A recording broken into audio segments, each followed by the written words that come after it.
Gjollin, Merita Toçilën, një studiuse e cila di vetëm të punoj dhe vetëm unë ka mundur ta shkëpus nga studimi i saj dhe duke prezentuar dhe Merita librin Hidromeno, Kostomografia, që është një libër shumë i vyer, akademik do toja për të gjithë ne.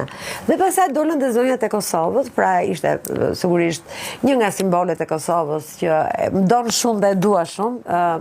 Jemi dhe adashe, Flora Brovina, e cila dhe ajo me shumë emocione ndau një moment bashkimi midis deputeteve shqiptare dhe deputeteve të Kosovës, që ishte Lajla dhe Flora, pra dhe ishte kaloj Besa Luzha, që doli foli, Flora Masurica Durmishi, cila është një gazetare shumë e vyer dhe që është pjesë e ekselencës prej 10 vitesh, pra u bë shumë bukur dhe ajo që më pëlqeu ishte se të tëra zonjat u lidhën së bashku, shkëmbyen eksperienca, shkëmbyen emailët, numrat e telefonit, pra ishte një takim jo formal, një takim do të thoja shumicor midis Kosovës dhe Shqipërisë dhe shpresojmë shumë që të aktivitetet të tilla dypalçe të bëhen dhe këtej dhe andej kufirit. Atëre keni bërë shumë për figurën e gruas. A është e mjaftueshme? Jo, asnjë nuk është e mjaftueshme.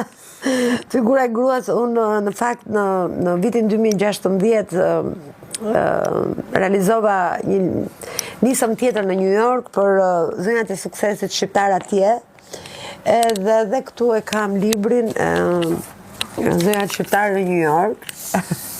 Ky libër normalisht duke shkuar tek motra ime, që ajo është një histori më vetë e suksesi, gastroenterologe shumë e njohur atje, e njohur për mirësinë edhe për atë dashurinë, se mund të kesh 2500 tituj, doktor, profesor, dhe kur shko të pacienti, thot ai bobo, ti që unë tani se më zuri koka. Jo, nuk më shëroj, po s'mora më keq. Po Zana është një vajzë shumë humane dhe të gjithë, dhe mua kjo më knaq në veten time, sepse kur thon doktor Nikola, domethënë ato e din që ai është një xhedair që do t'i mbështesi, qoftë ka njerëz që janë edhe mund të jenë të destinuar për t'ikur, por që mirësia dhe ajo e Zanës si kthehen. Kështu që unë për këtë jam shumë krenare. Dhe kur më lindi ideja, thash, shikoj edhe kolegët të Zanës ose shoqjet e saj, miket shqiptare që bënin një jetë ndoshta të barabartë me amerikanët. Dhe i bëja pyetje vetes që çfarë duhet bëj, sepse ndjesha mirë, unë për çdo gjë të bukur që ndodh ndjem shumë mirë, më mbushet zemra. Edhe e mora një ditë në telefon motrën time dhe i thash do bëj një libër me intervista, por ja titullin ja kam gjetur. Dhe më thot, po, Florin tosë më thot